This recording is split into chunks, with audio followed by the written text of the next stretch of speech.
नमस्कार साथियों, आर के प्रजापति चैनल में आपका हार्दिक अभिनंदन। आज का जो हमारा विषय है कक्षा 12 भौतिक विज्ञान फिजिक्स एनसीईआरटी का सिलेबस है और राजस्थान माध्यमिक शिक्षा बोर्ड अजमेर द्वारा संचालित कक्षा 12 की जो भौतिक विज्ञान की पाठ्य पुस्तक है उसका अध्याय नंबर 1 है विद्युत आवेश तथा क्षेत्र, जिसका अभ्यास फर्स्ट है और अभ्यास फर्स्ट का प्रश्न 1.6 चार बिंदु आवेश क्यू ए बराबर 2 माइक्रोकुलाम, क्यू बी बराबर -5 माइक्रोकुलाम, क्यू सी बराबर 2 माइक्रोकुलाम तथा क्यू डी बराबर -5 माइक्रोकुलाम 10 सेंटीमीटर भुजा के किसी वर्ग ए बी सी डी के शीर्षों पर अवस्थित है।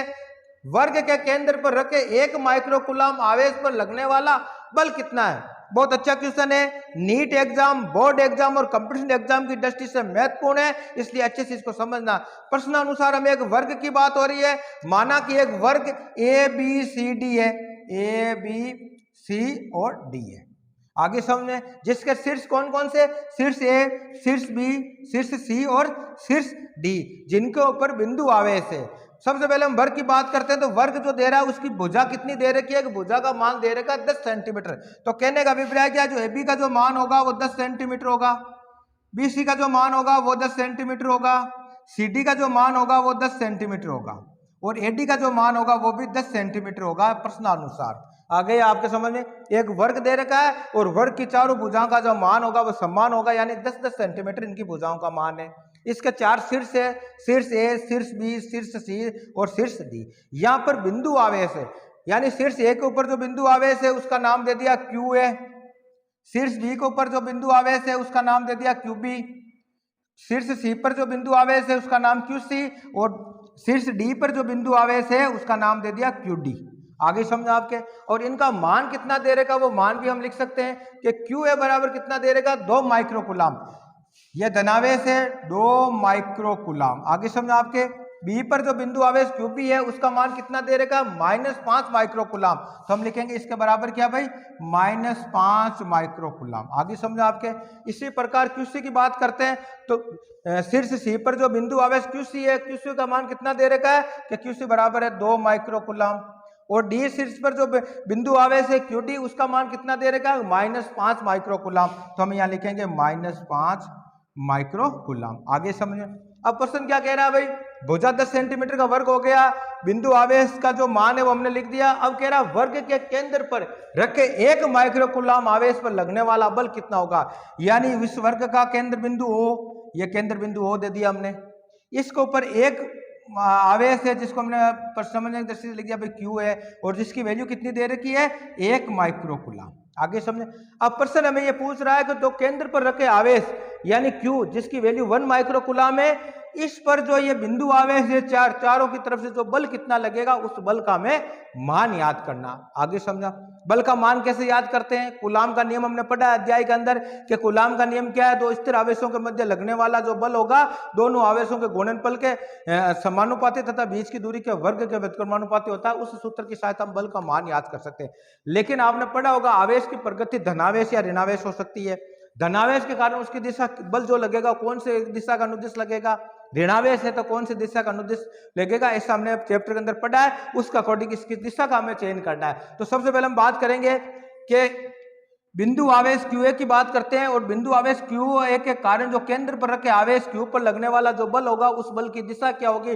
तो हमेशा दिया है अगर धनावेश है तो धनावेश की जो दिशा होगी उस साइड में होगी, यानी ए से क्यू ओ की ओर होगी। कौन से होगी, ए से ओ की ओर होगी, यानी दूसरे शब्दों में कह सकते हैं ओसी का अनुदिश होगी। किसका अनुदिश होगी, ओसी का अनुदिश होगी। आगे समझा आपके। और यहाँ जो बल लगेगा उस बल को समझाने की दृष्टि में लिख सकता हूं ए पे, यानी बिंदु आवेश क्यू ए के द्वारा केंद्र पर रखे आवेश के ऊपर जो बल लगेगा उस बल की गणना हम करेंगे एफ ए द्वारा और जो दिशा होगी वो दिशा आपके किससे होगी, ए से ओ की ओर, यानी ए ओ की दिशा में यह बल कार्यरत होगा। आगे समझे।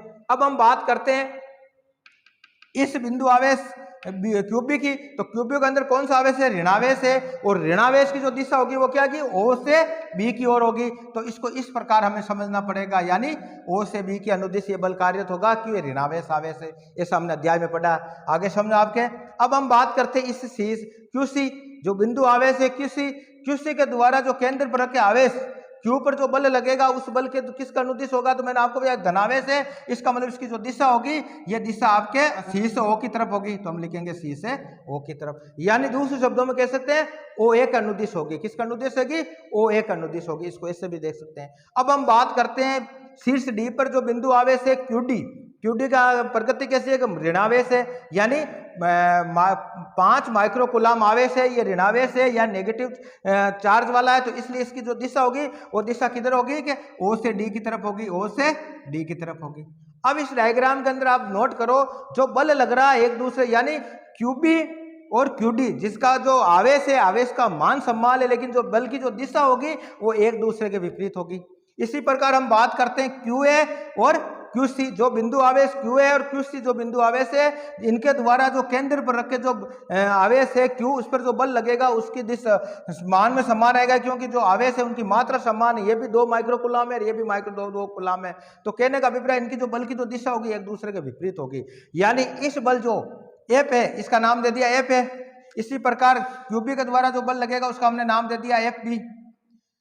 क्यूसी के द्वारा इस पर जो केंद्र पर लगे आवेश पर जो बल लगेगा उसका हमने नाम दे दिया भाई एफ सी, समझाने की दृष्टि से। और यह शीर्ष डी पर जो आवेश बिंदु आवेश है क्यू डी, इसके द्वारा जो बल लगेगा उस बल का नाम हमने दे दिया एफ डी। ये सारे के सारे चारों जो बिंदु आवेश के द्वारा बल किस पर लगेगा, केंद्र पर रखे आवेश क्यू पर जो बल लगेगा जिसकी वैल्यू है 1 माइक्रोकुलाम। यहाँ जो टोटल बल कितना होगा इस नेट बल का हमें मान याद करना। आगे समझे, दिशा का नाम आपको पता हो गया कि अगर धनावेश का होगा तो उसकी दिशा किस तरफ होगी कि जहां पर आवेश है उसके उस दिशा में होगी, यानी ए से ओ के अनुदिश होगा। आगे समझे, अगर ऋणावेश होगा तो ओ से वापस जिस आवेश की दिशा उस साइड में होगा, यानी ओबी की तरफ होगा। तो दिशा का ज्ञान हमें आना चाहिए। दूसरे शब्दों में इस प्रकार ये भी कंफ्यूज मत होना, अगर आपको कहीं ऐसा भी लिखा जाए, इसको ऐसे भी लिख सकते हैं कि बिंदु आवेश क्यू ए के द्वारा केंद्र पर रखे आवेश पर लगने वाला जो बल होगा वो बल आपके ओसी का अनुदिश भी हो सकता है। कहने का अभिप्राय जो तीर का निशान या एरो का निशान हम इसको यहाँ लगाएंगे तो इसको इस प्रकार लगाना पड़ सकता है। आगे समझे, इसको ऐसे भी लगा सकते हैं, और इसका यहाँ लगाएंगे तो फिर ये जो होगा वो यहाँ ऐसे लगेगा। तो दूसरे शब्दों में अगर आपको इस प्रकार का डायग्राम लिखा उसमें भी कंफ्यूज नहीं होना। उसमें होगा क्या कि इसके द्वारा यानी बिंदु आवेश क्यूसी के द्वारा केंद्र पर रखे आवेश पर जो बल लगेगा वो किसका अनुदिश होगा, ओ एक अनुदिश होगा। आगे समझे, और यहाँ बिंदु आवेश क्यू ए के द्वारा केंद्र पर रखे आवेश पर जो बल लगेगा वो किसका अनुदिश होगा, ओसी का अनुदिश होगा। इस प्रकार इसको समझना है। तो इसको मैं समझाने का प्रयास किया, आपको ऐसे भी लिख सकते हैं ऐसे भी लिख सकते हैं, लेकिन ये दोनों बल की प्रकृति समान है, इसलिए बल का जो मान आएगा वो समान आएगा, लेकिन इनकी दिशा विपरीत होगी, एक दूसरे के विपरीत दिशा में बल कार्य करेगा। इस प्रकार हमें समझना। आगे समझ, डायग्राम आपको समझ में आ गया। अब बात हो रही है भाई अगर बल की गणना करेंगे तो बल की गणना के लिए हम आवेश का मान चाहिए, आवेश का मान हमें प्राप्त है, आवेश के साथ साथ में दूरी का मान हमें प्राप्त होना चाहिए। तो दूरी दे रही है, दूरी कौन सी, अगर मान लो इनके मध्य अगर बल निकालेंगे कि जो बिंदु आवेश क्यू ए के द्वारा क्यू पर केंद्र पर रखे क्यू पर जो बल लगेगा इस बल के लिए हमें मान की गणना करेंगे तो आवेश का मान हमें पता है, लेकिन इनकी दूरी है, दूरी का मान हमें पता नहीं, यानी ए से लगाकर ओ का मान याद करना। वो मान कैसे याद करेंगे, तो वो मान याद करने के लिए इस डायग्राम को आराम से देखो, एक वर्ग की रचना दे रखी है, वर्ग के अंदर एक समकोण त्रिभुज बन रहा है। समकोण त्रिभुज कौन सा, ए बी सी, एक समकोण त्रिभुज बन रहा है। और समकोण त्रिभुज जब भी बनता है तो समकोण त्रिभुज के अंदर हमने पाइथागोरस प्रमेय पढ़ा है। पाइथागोरस प्रमेय क्या कहता है, किसी समकोण त्रिभुज के अंदर समकोण बनाने वाली भुजाओं के वर्गों का योग सामने वाली भुजा जो कर्ण है कर्ण के वर्ग के बराबर होती है। यानी कहने का अभिप्राय समकोण त्रिभुज के अंदर अगर 2 भुजाओं का मान हमें पता है तो तीसरी भुजा का मान हम पाइथागोरस प्रमेय की सहायता से, उसके सूत्र की सहायता से प्राप्त कर सकते हैं। तो इसका यहाँ हम पाइथागोरस प्रमेय की सहायता से ये ए सी का मान प्राप्त कर लेंगे, क्योंकि हमें ए बी का मान और बी सी का मान हमें प्राप्त है। आगे समझे, अब इसको सरल कैसे करने हैं, किस प्रकार दूरी का मान निकालेंगे और किस पर बल का मान निकालेंगे, और किस प्रकार नेट बल जो केंद्र पर रखे आवेश है उस पर जो नेट बल लगेगा वो कितना लगेगा, किस प्रकार सोल्व करेंगे वो हम समझाने का प्रयास करेंगे। तो डायग्राम आपको समझ में आ गए तो आराम से हम प्रश्न को हल भी कर सकते हैं। तो सबसे पहले हम करेंगे हल। हल में लिखेंगे माना कि ओ केंद्र का एक वर्ग, ओ केंद्र का एक वर्ग ए बी सी डी है। आगे समझ, जिसकी भुजा का मान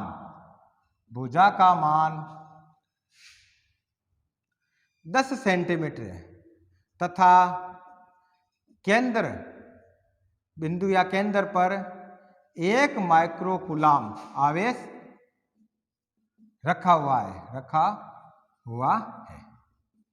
आगे समझो आपके, तो हम कह सकते हैं माना कि O केंद्र का एक वर्ग ABCD है जिसकी भुजा का मान 10 सेंटीमीटर है तथा केंद्र पर 1 माइक्रोकुलाम आवेश रखा हुआ है। आगे समझे, तो हम क्या करेंगे, हम सबसे पहले लिखेंगे, अगर वर्ग की बात हो रही है तो हम लिखेंगे इसलिए कि AB बराबर क्या होगा BC, और BC किसके बराबर होगा भाई, आपके CD के, और CD किसके बराबर होगा AD के। यानी जो चारों भुजाएं, चारों भुजाओं का मान समान होगा और कितना कितना होगा 10 सेंटीमीटर होगा, क्योंकि एक ABCD एक वर्ग है। क्या लिखेंगे, ABCD एक वर्ग है। आगे समझो आपके। अब हम बात करते हैं भाई, भुजा का मान हमें पता है तो आराम से भुजा का मान पता है, दो भुजाओं का मान पता है, तो पाइथागोरस प्रमेय की सहायता से इस समकोण त्रिभुज की जो तीसरी भुजा है AC का मान हम प्राप्त कर सकते हैं। आगे समझे, तो हम क्या लिख सकते हैं, हम लिखेंगे पाइथागोरस प्रमेय के अनुसार, पाइथागोरस प्रमेय के अनुसार, पाइथागोरस प्रमेय क्या कहता है भाई, समकोण त्रिभुज के अंदर समकोण बनाने वाली भुजाओं के वर्गों का योग सामने वाली भुजा कर्ण के वर्ग के बराबर होगा। तो समकोण बनाने वाली भुजाएं कौन कौन सी, AB और BC, सामने वाली भुजा कौन सी, AC। तो इस प्रमेय के अनुसार हम क्या लिख सकते हैं कि AC का जो स्क्वायर आएगा, क्या लिखेंगे, AC स्क्वायर बराबर आएगा आपके AB का स्क्वायर प्लस BC का स्क्वायर। आगे समझो आप, इनका मान रखो तो मान क्या आ जाएगा भाई, देखो इसको इस प्रकार लिखें, AB कितना 10 सेंटीमीटर, तो 10 का स्क्वायर कर दिया, ABC कितना 10 का स्क्वायर कर दिया। आगे समझे, तो इसको सरल करेंगे तो क्या आ जाएगा भाई कि AC का जो स्क्वायर है वो बराबर क्या आएगा कि 10 को 10 से गुणा करेंगे 100, फिर 10 को 10 से गुणा करेंगे 100, बराबर कितने हो गए 200। आगे आपके 200। अब हम क्या, ये स्क्वायर में तो इसको AC बराबर क्या आएगा, इसका वर्गमूल लेना पड़ेगा, तो हम क्या लिखेंगे कि AC बराबर होगा रूट ऑफ दिस, क्या होगा 200 का वर्गमूल लेना पड़ेगा, और वर्गमूल हमेशा प्लस माइनस में आता है। आगे समझे, अब 200 का वर्गमूल कितना होगा भाई, तो वर्गमूल निकालने का जो तरीका क्या होता है कि अभाज्य गुणनखंड की विधि से हम वर्गमूल निकाल सकते हैं, तो ये प्लस माइनस हो जाएगा। 200 का अभाज्य गुणनखंड करो, तो अभाज्य गुणनखंड यहाँ देकर बता देता हूँ आपको समझाने की दृष्टि से, ये रहा 200, 2 का भाग देंगे 100 बार गया, फिर 2 का भाग देंगे 50 बार गया, 2 का भाग देंगे 25 बार गया, अब 25 में 2 का जाएगा नहीं, 5 का दिया तो 5 बार गया, फिर 5 में 5 का भाग 1 बार गया, जो वैल्यू क्या आई भाई 2 गुणा 2 गुणा 2 गुणा 5 गुणा 5। यहाँ लिख दो आप कि 2 गुणा 2 गुणा 2 गुणा 5 गुणा 5।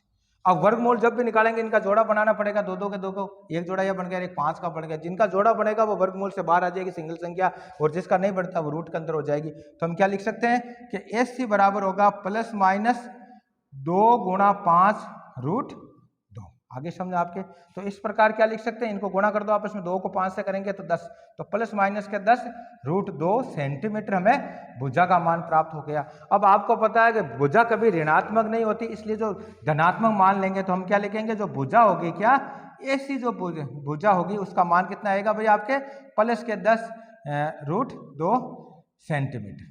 आगे समझे, तो यहाँ से जो AC है, AC का मान हमें पाइथागोरस प्रमेय की सहायता से कितना प्राप्त हुआ कि 10 रूट 2 सेंटीमीटर हमें प्राप्त हो गया। तो इसलिए हम कहेंगे, अब हमें पता है कि ये केंद्र बिंदु O है, और केंद्र बिंदु O के अंदर ये 2 बराबर भागों में विभाजित करता है, यानी AC को 2 भागों में बराबर भागों में विभाजित करता है, यानी जो AO का मान और OC का मान बराबर आएगा। यानी इस प्रकार AO बराबर क्या होगा कि AC के अंदर हम 2 का भाग दे देंगे तो AO का मान हमें प्राप्त हो जाएगा। तो हम लिख सकते हैं, चूंकि क्या लिखेंगे भाई कि AC बराबर 2AO।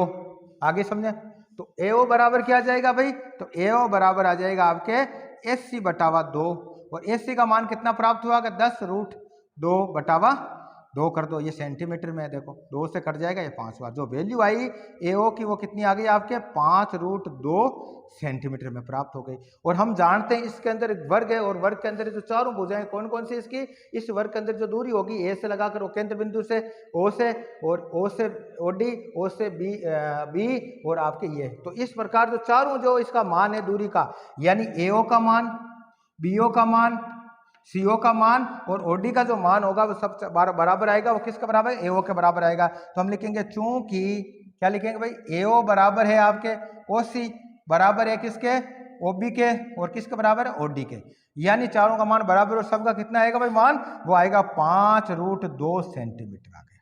आगे समझो आपके, तो इस प्रकार हमें इसका जो दूरी है, दूरी का मान प्राप्त हो गया। तो हम लिख सकते हैं ये दूरी कितनी होगी कि 5 रूट, क्या लिखेंगे 5 रूट 2, और ये किस में होगा, सेंटीमीटर में होगा। ये भी कितना होगा, 5√2, 5√2 सेंटीमीटर। और ये भी क्या होगा भाई कि 5√2 सेंटीमीटर। और ये दूरी भी क्या होगी, ओडी भी दूरी क्या होगी कि 5√2 सेंटीमीटर। आगे समझ।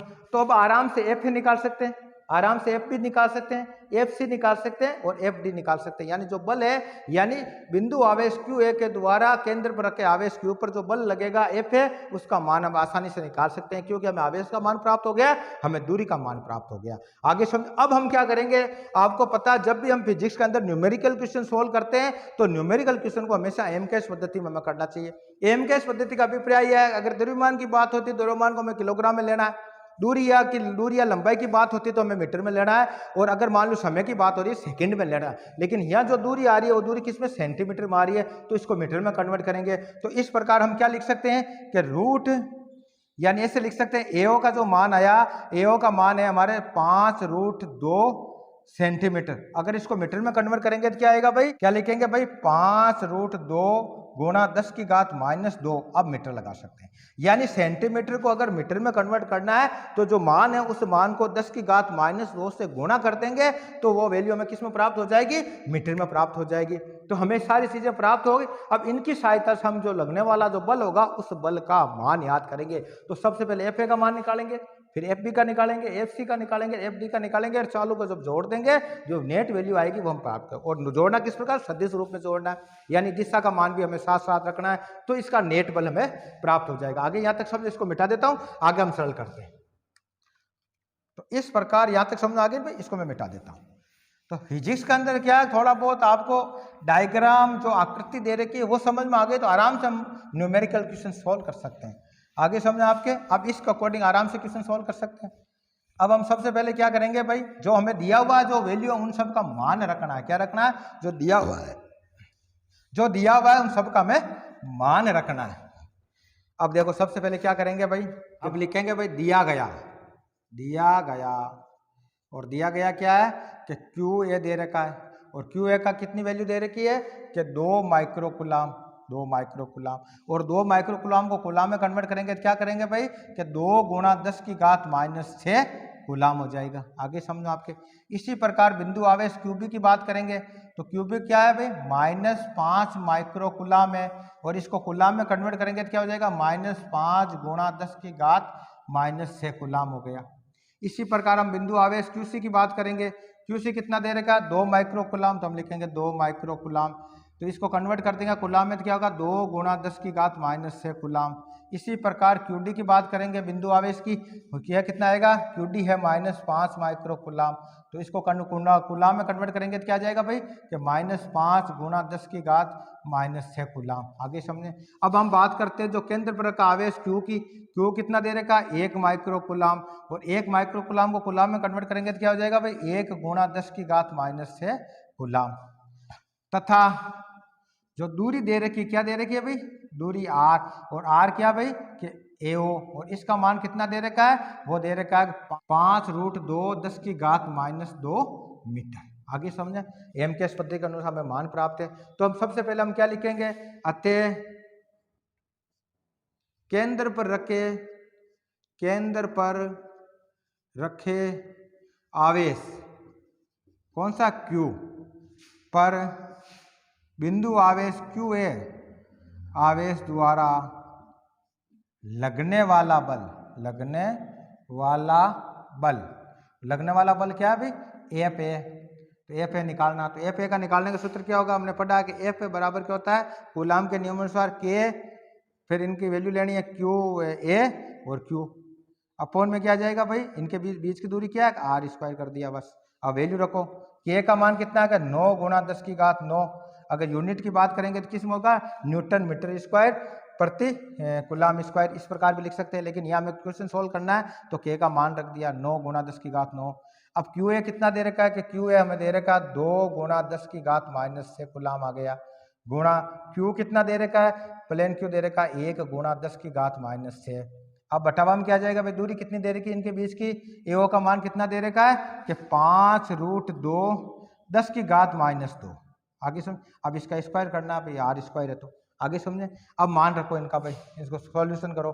अब देखो जो 10 की घात है, 10 की घात माइनस है और 10 की घात माइनस है, माइनस माइनस वाले माइनस की टोटल 12 घात हो जाएगी और प्लस की 9 है, तो इसको इस प्रकार लिख सकते हैं कि 9 गुणा 2 गुणा 10 की घात माइनस की 12 प्लस की 9, क्योंकि गुणा करने पर घातें जुड़ती है। अब देखो इसका वर्ग करते हैं, 5 को 5 से गुणा करेंगे, 5 गुणा 5, फिर √2 को √2 से गुणा करेंगे, √2 गुणा √2, और फिर 10 की घात माइनस 2 को 10 की घात माइनस 2 से गुणा करेंगे। आगे समझे। अब वैल्यू किस प्रकार होगी तो हम लिखेंगे एफ ए बराबर क्या जाएगा भाई कि 9 गुणा 2 गुणा 10 की घात माइनस 3, क्यों माइनस के 12 और प्लस के 9 है तो टोटल वैल्यू कितनी रह जाएगी पीछे, -3 रह जाएगी 10 की घात। अब देखो अपॉन में क्या जाएगा, 5 को 5 से गुणा किया तो 25 आ गया, √2 को √2 से गुणा किया तो 2 हो गया, फिर देखो 10 की घात -2 को 10 की घात -2 से गुणा करेंगे तो 10 की घात -4 हो जाएगी। अब देखो जब अब इसको आगे सरल करेंगे तो घात ये माइनस में है तो ऊपर ले जाए घात प्लस में हो जाएगी, तो वैल्यू देखो किस प्रकार लिखेंगे, तो हम लिखेंगे 9 गुणा 2 गुणा 10 की घात -3 गुणा 10 की घात 4, अपॉन में क्या जाएगा कि 5 को 2 से गुणा 25 को 2 से गुणा करेंगे तो 50 गुणा, बस और कुछ नहीं। अब देखो आगे सरल करते हैं इसको, देखो तो 9 गुणा 2 गुणा, अब देखो ये माइनस के 3 और प्लस के 4 है घात, तो टोटल 10 की घात कितनी रह जाएगी, प्लस की 1 रह जाएगी, ये देखिए 1 लिख दिया, अपॉन में क्या है 50, 0 से 0 कट गया। अब देखो क्या वैल्यू आई भाई, 9 दूनी 18 बटावा 5, अब भाग दे दो 18 5 का, 5 ही 15, 3 बार गया, पॉइंट लगा देंगे, 3 बच गए हो गए, 0 लगाते हैं हो जाए 30, 30 में 5 का भाग 6 बार, 3.6 न्यूटन होगा। अब इसकी दिशा क्या होगी, तो दिशा की बात करेंगे, जो बल लगेगा ये पे वो कौन सा होगा, एओ का अनुदिश होगा, तो हम क्या लेंगे एओ दिशा में, या दूसरे भाषा में क्या है ओसी के अनुदिश, ओसी के अनुदिश।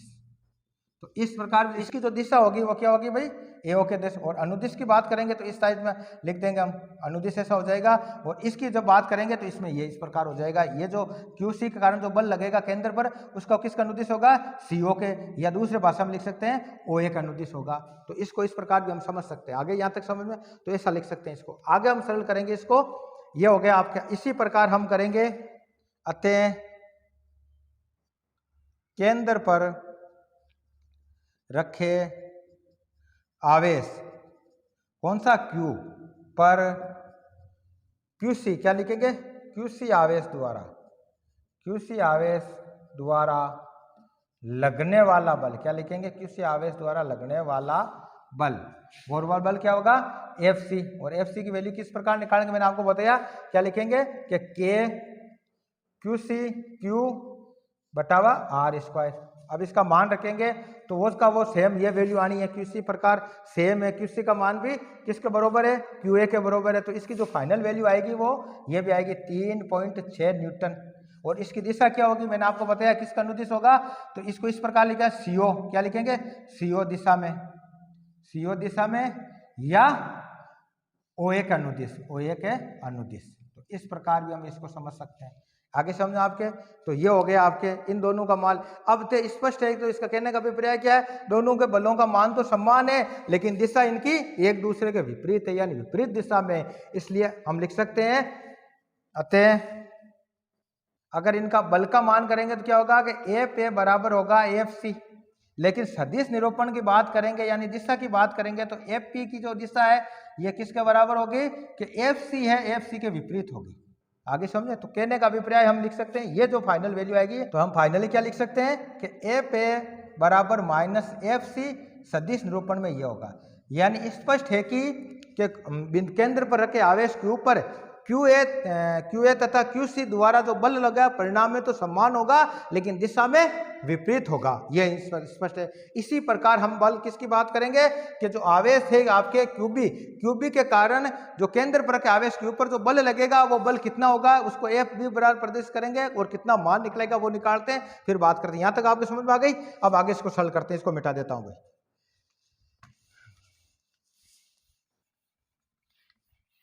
तो फिजिक्स को इस प्रकार पढ़ना भाई, दिशा का ज्ञान आपको पता हो तो आराम से हम प्रश्न को हल कर सकते हैं।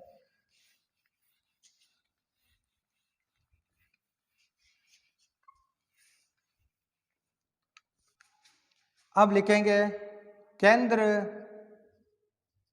पर रखे आवेश, केंद्र का आवेश कौन सा, Q पर क्यूबी आवेश द्वारा, क्या लिखेंगे, क्यूबी आवेश द्वारा लगने वाला बल।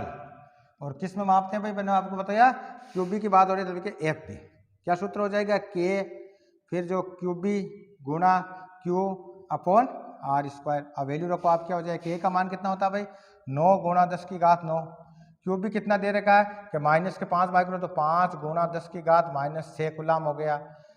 क्यू कितना दे रखा है 1 गुणा 10 की घात माइनस 6, अपॉन में क्या जाएगा भाई आर कितना दे रखा था कि 5√2 गुणा 10 की घात माइनस 2 का ये होल स्क्वायर कर दिया। अब देखो अब हम क्या लिखेंगे एफ बी, और एफ बी क्या आ जाएगा भाई कि 9 गुणा 5 गुणा, अब देखो 10 की घात कितनी है, प्लस की तो है 9, और माइनस में कितनी है 10 की घात 6 और 6 12, तो हम लिख सकते हैं कि 10 की घात माइनस 12 प्लस 9, अपॉन में क्या जाएगा, अब इसकी वैल्यू को सोल्व करेंगे तो क्या जाएगा कि 5 गुणा 5 गुणा √2 गुणा √2 गुणा 10 की घात माइनस 2 गुणा 10 की घात माइनस 2, यहाँ तक हो गया। अब आगे सोल्व करेंगे, देखो कि 9 गुणा 5 गुणा 10 की घात क्या रह जाएगी -12, और प्लस के 9 टोटल कितने रह जाएंगे पीछे -3, तो 10 की घात -3 रह गया। इसको देखो 5 को 5 से गुणा किया 25, √2 को √2 से गुणा किया तो 2, 10 की घात -2 को 10 की घात -2 से गुणा किया तो 10 की घात -4 हो गई। आगे सरल करेंगे तो क्या होगा भाई, एफ भी बराबर हो जाएगा आपके 9 गुणा 5 गुणा, अब देखो 10 की घात -3 है, अब ये बटावा में 10 की घात -4 ऊपर ले जाएंगे तो 10 की घात प्लस के 4 हो जाएंगे, तो हम इसको इस प्रकार लिख सकते हैं 10 की घात ये 4 हो गई। अपॉन में क्या आ गया कि 25 गुणा 2, आगे आपके सामने आगे सरल करेंगे तो क्या आ जाएगा कि 9 गुणा 5 गुणा 10, ये देखो माइनस के 3 है घात इसकी, और यहाँ प्लस किए तो माइनस प्लस टोटल पीछे क्या बच गई कि 10 की घात प्लस 1 बच गई, इसको इस प्रकार लिख सकते हैं। और 25 को 2 से गुणा किया तो 50, 0 से 0 कट गया, 5 से 5 कट गया, वैल्यू आ गई 9 न्यूटन। क्या गया, जो बल आया वो 9 न्यूटन। और कौन सी दिशा में होगा, हम बात कर रहे हैं बिंदु आवेश क्यूबी की, तो क्यूबी कारण जो दिशा होगी वो क्या होगी, ओबी होगी। किसका अनुदिश होगा, ओबी के दिशा में। आगे समझना आपके, तो इस प्रकार हमें दिशा का मान प्राप्त हो गया। इसी प्रकार हम लिख सकते हैं अतः केंद्र, क्या लिखेंगे, अब बात किसकी कर रहे हैं, बिंदु आवेश, यहाँ कौन सा था क्या, क्यूडी के द्वारा, क्या लिखेंगे कि केंद्र पर रखे आवेश क्यू पर क्यूडी आवेश द्वारा, क्या लिखेंगे, क्यूडी आवेश द्वारा लगने वाला बल, और लगने वाला बल क्या होगा एफ डी बराबर क्या जाएगा भाई, वही सूत्र है के आवेश क्या क्यू डी क्यू, और अपॉन में हो जाएगा आपके आर स्क्वायर। तो इसके अंदर नोट करना वही वैल्यू सेम यही आएगी, क्योंकि क्यू डी का जो मान है वही 5 माइक्रोकुलाम में माइनस के, और क्यू का मान कितना दे रखा है कि क्यू का मान वही है 1 गुणा 10 की घात -6 है। तो इसका अकॉर्डिंग इसकी वैल्यू रखेंगे तो क्या आ जाएगा भाई 9 गुणा 10 की घात 9 गुणा क्यू डी कितना है 5 गुणा 10 की घात -6 गुलाम था, और क्यू कितना है 1 गुणा 10 की घात -6, अपॉन में क्या जाएगा वो का वही है कि 5√2 गुणा 10 की घात -2 का स्क्वायर। और इसको जब सरल करेंगे तो वो की वही वैल्यू आ जाएगी, क्या जाएगी भाई कि एफ डी बराबर हो गया 9 न्यूटन। और इसकी दिशा किसकी होगी, अब इसमें जो दिशा होगी वो क्या होगी, किस दिशा में बताया मैंने, ओडी में, क्या लिखेंगे ओडी दिशा में, ओडी दिशा। आगे सुने, तो दिशा है तो हम दोनों से स्पष्ट है, अब लिखेंगे स्पष्ट है कि जो केंद्र पर के आवेश पर जो बिंदु आवेश क्यूबी तथा क्यूडी द्वारा जो बल लगेगा वो परिमाण में तो समान होगा लेकिन दिशा में विपरीत होगा। तो इस प्रकार हम लिख सकते हैं, क्या लिख सकते हैं, अतः एफ बी बराबर होगा एफ डी, परिणाम में समान होगा। जब दिशा की बात करेंगे तो क्या किस प्रकार लिखेंगे कि एफ पी का जो सदिश होगा वो किसका बराबर होगा, -एफ डी के सदिश के, यानी विपरीत होगा, ये वैल्यू लिखनी है। तो इस प्रकार ये हो गया भाई आपके। अब हम लिख सकते हैं कि चारों जो बिंदु आवेश था आपके बिंदु आवेश Q A Q B Q C और क्यू डी के द्वारा जो केंद्र पर के आवेश के ऊपर जो बल लगा उन समस्त बल का मान हमें प्राप्त हो गया। अब नेट बल क्या होगा, तो चारों बलों को हम जोड़ देंगे और जोड़ने पर जो बल की वैल्यू आएगी वो नेट बल कहलाएगा। अब नेट बल किस प्रकार लिखेंगे, तो हम लिख सकते हैं, यहाँ इसको मिटा के लिख देता हूँ, ठीक है, इसको मिटा के लिख दें। तो इस प्रकार क्या भाई हमें समझना है। अब आप देखो नेट बल क्या आएगा, उस नेट बल की हम चर्चा करते हैं। तो हम लिखेंगे